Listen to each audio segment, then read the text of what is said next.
चल रहा है, क्या बोलना चाह रहे हैं? देखिए, सेशन में सबसे महत्वपूर्ण बात तो ये आई कि वो लोग वंदे मातरम गाना चाहते थे जिन्होंने कभी वंदे मातरम नहीं गाया, जिन्होंने वंदे मातरम आजादी से पहले नहीं गाया, आजादी के बाद नहीं गाया, जिन्होंने एक रंगी पसंद किया, तिरंगे को पसंद नहीं किया, तो वो लोग आज वंदे मातरम गाना चाहते हैं।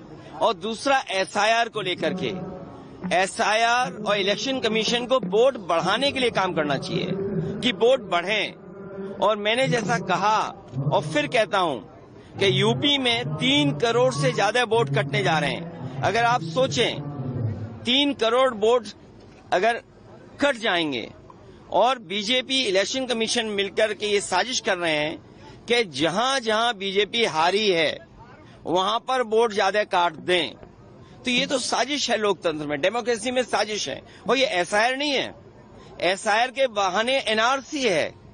जो एनआरसी ये सीधी लागू नहीं कर सकते थे, वो एनआरसी लेकर के आए हैं। ये लोगों के कागज ढूंढवा रहे हैं। अगर कभी एनआरसी लागू तो कागज क्या देने पड़ेंगे? यही तो कागज देने पड़ेंगे। और फिर आप लोग तो एक उस शहर के जो टेक्नोलॉजी को समझते हैं, आधार को आधार ही नहीं मान रहे हैं। ये सबसे बड़ा दुर्भाग्य है कि आधार में हमारे रेटिना की इमेजेस हैं, हमारे फिंगरप्रिंट्स हैं, हमारा पूरा डिटेल उसके अंदर है। हम आधार को आधार ही नहीं मान रहे हैं और एसआईआर करा रहे हैं, जिससे लोग परेशान हैं। इन्होंने नोटबंदी में परेशान किया, जीएसटी से उद्योगपतियों को परेशान किया, कोविड में परेशान किया और अब एसआईआर से परेशान कर रहे हैं। क्या सोच सकते हैं आप यूपी में 3 करोड़ से ज्यादा वोट कट जाए? तो ये कैसी डेमोक्रेसी है? अगर हमें वोट ही नहीं डालेंगे हम, तो फिर लोकतंत्र को कैसे बचाएंगे? अभी हम बाबा साहब भीमराव अम्बेडकर जी की प्रतिमा देखते हुए आ रहे थे। बाबा साहब भीमराव अम्बेडकर जी ने तो अधिकार दिया हमें वोट डालने का, एक वोट डालने का अधिकार। यही वोट हमें हक दिलाता है, यही वोट हमें न्याय दिलाता है, यही वोट हमें आरक्षण दिलाता है, यही वोट हमारी सुरक्षा करता है, यही वोट हमें नौकरी दिलाता है, यही वोट है जिससे हम अपना गुस्सा सरकार के खिलाफ निकाल सकते हैं। ये वोट ही काट दे रहे हैं। ये बीजेपी की साजिश है। सर, और एक तरफ यहाँ की सरकार जो यदुवंशी के सदर फेस्टिवल बनाते, स्टेट फेस्टिवल बनाए, तो अब इसको क्या चाहेंगे? मैं बधाई देना चाहता हूं अंजन जी को और अनिल यादव जी, राज्यसभा मेंबर।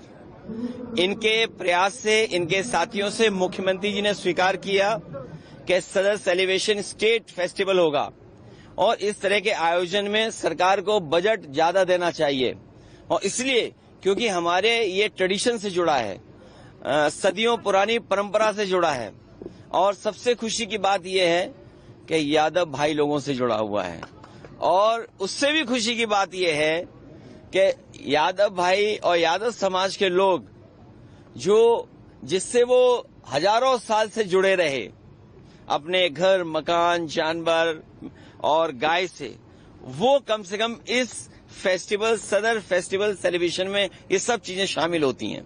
कल मेसी आ रहा सर हैदराबाद, उसके बारे में सर केटीआर का जो मिलने का एजेंडा क्या है सर? मैं देखिए, केटीआर और आदरणीय केसीआर साहब हमारे साथी हैं और मैं उनके साथ हमेशा रहा हूं, हमेशा रहूंगा। सर कल फुटबॉल प्लेयर मेसी आ रहा सर, उसके बारे में? ये तो बहुत खुशी की बात है कि फुटबॉल जैसा खेल जो दुनिया का सबसे लोकप्रिय खेल है, कलकत्ता के बाद दिल्ली और आपके शहर में आ रहा है। इस शहर के नौजवान जो फुटबॉल को प्रेम करते हैं, उनके लिए बड़ी खुशी की बात है, क्योंकि दुनिया का सबसे बड़ा स्टार है फुटबॉल का। अभी तो हमें नहीं मौका मिल रहा है, कभी हमें रॉबर्टो कार्लोस के साथ, उनके साथ एक मंच पर फुटबॉल एक दूसरे को पैर से खेल करके हम लोगों ने पास की थी।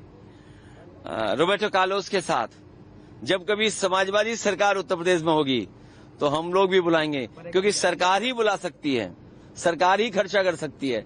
विपक्ष के लोग तो केवल दूर से देख सकते हैं, इसलिए टीवी पे हम लोग देखेंगे। Thank you.